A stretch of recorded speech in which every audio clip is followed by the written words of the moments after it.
Hello students, स्वागत है आज के वीडियो में। तो हम लोग पढ़ रहे थे चैप्टर नंबर 1 12 का सॉलिड स्टेट, और आज है लेक्चर नंबर 3। तो हम लोग पिछले लेक्चर में पढ़ चुके थे क्या, types of crystalline solid, classification of crystalline solid के बारे में।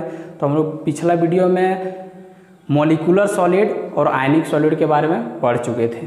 तो आज है मेटालिक सॉलिड, तीसरा टाइप्स क्रिस्टलाइन सॉलिड का मेटालिक सॉलिड। तो मेटालिक सॉलिड में फर्स्ट पॉइंट क्या है, कंस्टिट्यूएंट पार्टिकल्स जो होता है इसमें क्या होता है, आयंस होता है जो प्रेजेंट होता है सी ऑफ फ्री मूविंग इलेक्ट्रॉन है। यहाँ सी जो है फ्री इलेक्ट्रॉन बहुत ज़्यादा अमाउंट में रहता है, इसके लिए यहाँ पर वर्ड यूज़ किया गया है सी। तो पॉजिटिव मेटल आयंस जो होता है मेटालिक सॉलिड में, वो फ्री इलेक्ट्रॉन के सी में प्रेजेंट रहता है। यहाँ फ्री इलेक्ट्रॉन बहुत सारा रहता है, उसके बीच में क्या प्रेजेंट रहेगा आपका, आयंस, पॉजिटिव मेटल आयंस। यहाँ स्ट्रक्चर में भी देख सकते हैं, जैसे यहाँ पर हम लोग ग्रुप 1 मेटल का, ग्रुप 1 मेटल में क्या होता है, सोडियम, पोटेशियम, रुबिडियम, सीजियम। तो ग्रुप 1 मेटल में वैलेंस इलेक्ट्रॉन कितना होता है, 1 होता है। तो ये हो गया पॉजिटिव मेटल आयंस। मान लेते हैं अगर सोडियम मेटालिक, सोडियम का स्ट्रक्चर देख रहे हैं, यहाँ पर सोडियम मेटल का स्ट्रक्चर देख रहे हैं, तो सोडियम का ये मेटल आयंस हो गया, पॉजिटिव मेटल आयंस। इसको अगर समझ लें Na+ है, तो सोडियम में वैलेंस इलेक्ट्रॉन कितना होता है, 1 होता है। तो इसके साथ वैलेंस इलेक्ट्रॉन ये है। उसी तरह ये सब सोडियम आइटम का क्या है, पॉजिटिव मेटल आयंस है, और उसके साथ वैलेंस इलेक्ट्रॉन प्रेजेंट है। तो जो मेटालिक एटम जो होता है आयंस के फॉर्म में जो प्रेजेंट होता है पॉजिटिव मेटल आयंस, वो वैलेंस इलेक्ट्रॉन के साथ क्या रहता है, बॉन्डेड रहता है। ठीक है। और जब इसमें हम लोग हीट या इलेक्ट्रिसिटी को देते हैं, तो इसी वैलेंस इलेक्ट्रॉन का क्या होता है, मूवमेंट होता है। और वैलेंस इलेक्ट्रॉन के मूवमेंट के कारण एक कंडक्टर हो जाता है, किसका, हीट और इलेक्ट्रिसिटी का। कंडक्टर कहने का मतलब कि इससे होके हीट और इलेक्ट्रिसिटी क्या होता है, पास करने लगता है। मेटल सुचालक हो जाता है, कंडक्टर हो जाता है। तो कंडक्टर किसके कारण होता है, वैलेंस इलेक्ट्रॉन के कारण, वैलेंस इलेक्ट्रॉन के मूवमेंट के कारण। तो अगला पॉइंट में यही है, they are conductor of heat and electricity. किसके कारण, due to presence of free electron. Free electron के मूवमेंट के कारण क्या होता है, conductor of heat and electricity होता है। अगला पॉइंट है, they have very high melting and boiling point. Metallic solid का मेल्टिंग पॉइंट और बॉइलिंग पॉइंट भी क्या होता है, बहुत ज़्यादा होता है। अगला पॉइंट है, मेटल के बारे में आप लोग 9th क्लास में ही पढ़ चुके होंगे कि they are malleable and ductile. Malleable क्या होता है, मेटल को हम लोग बिना ब्रेक किए हुए थिन शीट में कन्वर्ट कर सकते हैं। डक्टाइल क्या हो गया, मेटल को हम लोग तार के रूप में खींच सकते हैं, ये हो गया डक्टाइल नेचर। मेलिएबल्स क्या हो गया, मेटल को पीट कर हम लोग थिन शीट में कन्वर्ट कर सकते हैं, ये मेलिएबल हो गया, जो कि मेटल का प्रॉपर्टी होता है। दूसरा हो गया डक्टाइल, मेटल को ही हम लोग क्या कर सकते हैं, थीन वायर में इसको कन्वर्ट कर सकते हैं मेटल को, ये हो गया डक्टिलिटी नेचर। अगला पॉइंट हो गया कि मेटल क्या होता है, they are lustrous and sonorous in nature, मतलब मेटल में चमक होता है। ठीक है। और सोनरस इन नेचर, जब मेटल पर उसको प्रहार किया जाता है, जब देखते होंगे आप लोग कि लोहा को जब पीटा जाता है तो उसमें घन घन आवाज़ आता है, तो हो गया सोनरस इन नेचर।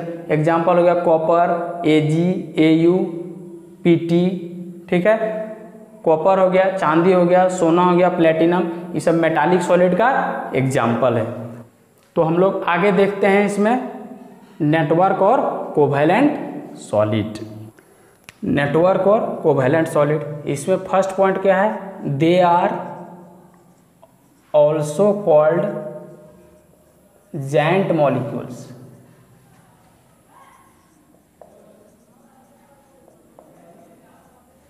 हर एक पॉइंट को एकदम ध्यान से देखना है, क्योंकि इस तरह जो है आपका बुक में पॉइंट वाइज नहीं मिलेगा।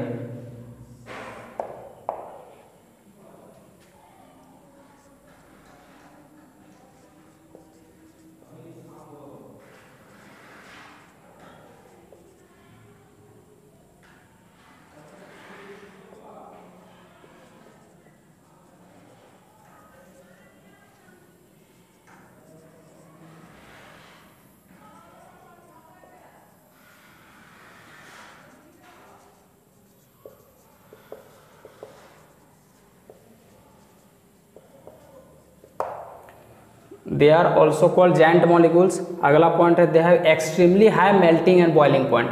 नेटवर्क और कोवेलेंट सॉलिड का मेल्टिंग और बॉइलिंग पॉइंट बहुत ही ज़्यादा होता है।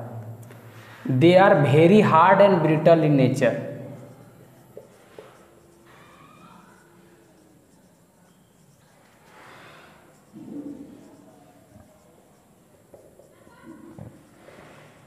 ब्रिटल इन नेचर, इसका एग्जाम्पल हो गया डायमंड, सिलिकॉन कार्बाइड,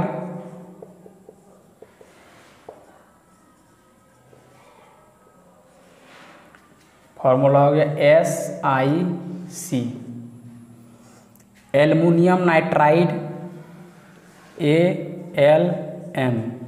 ये बहुत ही इम्पोर्टेंट एग्जाम्पल है, बहुत बार कॉम्पिटिटिव एग्जाम में पूछा भी है, बोर्ड में भी पूछ देता है कि एल्युमिनियम नाइट्राइड किस तरह का सॉलिड है। Aluminium nitride,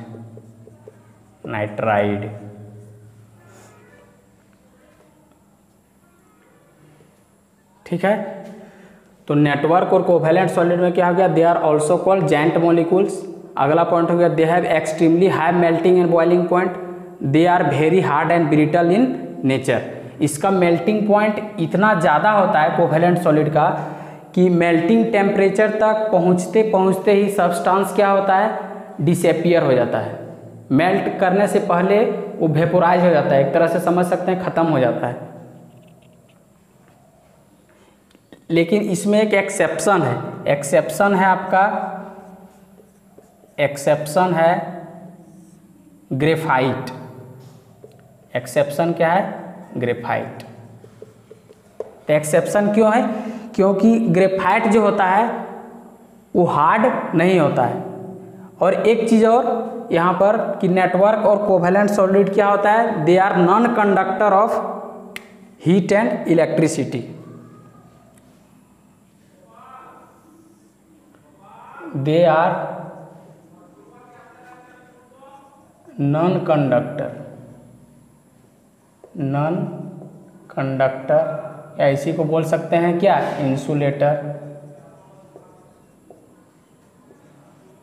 of heat and electricity.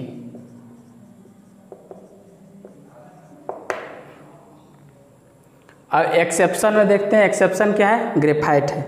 तो ग्रेफाइट कोवेलेंट सॉलिड में diamond, silicon carbide, aluminium nitride सब क्या होता है, बहुत ही हार्ड होता है। लेकिन ग्रेफाइट क्या होता है, सॉफ्ट इन नेचर होता है। तो एक्सेप्शन हो गया कि कोवेलेंट सॉलिड होते हुए भी क्या है, सॉफ्ट है। और जितना भी कोवेलेंट सॉलिड है, डायमंड, सिलिकॉन कार्बाइड, ये सब क्या होता है, इंसुलेटर होता है, non conductor of heat and electricity होता है। लेकिन ग्रेफाइट में वैसी बात नहीं है, ये conductor of heat and electricity होता है। तो हम लोग ग्रेफाइट का प्रॉपर्टी देखते हैं कि क्यों ये एक्सेप्शन है। एक्सेप्शन में क्या है आपका, ग्रेफाइट।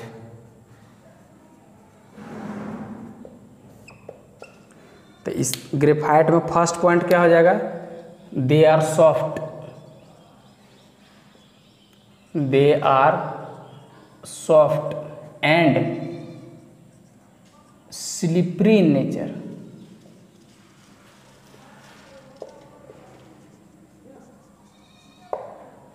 सो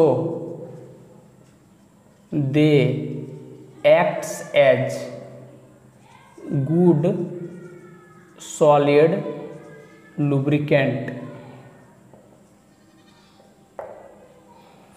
ग्रेफाइट क्या होता है, सॉफ्ट और स्लिपरी। आप लोग देखे होंगे जो ग्रीस ये सब यूज होता है वो भी क्या है, एक तरह से ग्रेफाइट है। वो छूने में क्या होता है, चिपचिपा होता है, जिसको लुब्रिकेंट स्नेहक के रूप में यूज करते हैं। तो ग्रेफाइट क्या होता है, सॉफ्ट होता है और स्लिपरी इन नेचर होता है। और स्लिपरी नेचर के कारण ही इसको किस में यूज किया जाता है, सॉलिड लुब्रिकेंट, स्नेहक के रूप में। अगला पॉइंट हो गया, they are conductor of heat and electricity.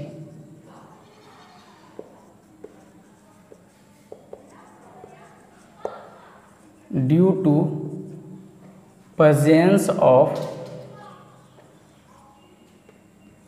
Free electrons. तो ग्रेफाइट में क्या होता है, फ्री इलेक्ट्रॉन्स प्रेजेंट होता है, और बोले थे कि जहाँ भी फ्री इलेक्ट्रॉन्स प्रेजेंट रहेगा वो conductor of heat and electricity होगा। तो ग्रेफाइट में फ्री इलेक्ट्रॉन्स प्रेजेंट है, इसलिए अगर द हीट और इलेक्ट्रिसिटी ग्रेफाइट से पास करेंगे तो क्या होगा, इससे होकर हीट या इलेक्ट्रिसिटी पास करेगा। जैसे हम लोग देखते होंगे पेंसिल का जो काला वाला पार्ट होता है, पेंसिल जो हम लोग लिखते हैं, तो उसमें क्या होता है, अगर उसमें हम करंट वाला तार अगर हमको इसमें सटाएंगे तो क्या होगा, हम लोग को करंट लग जाएगा। तो इससे पता चलता है क्या कि ग्रेफाइट जो होता है उससे होके इलेक्ट्रिसिटी पास करता है। तो इलेक्ट्रिसिटी किस कारण से पास करता है, due to presence of free electrons. ठीक है, तो आज के वीडियो लेक्चर में इतना ही।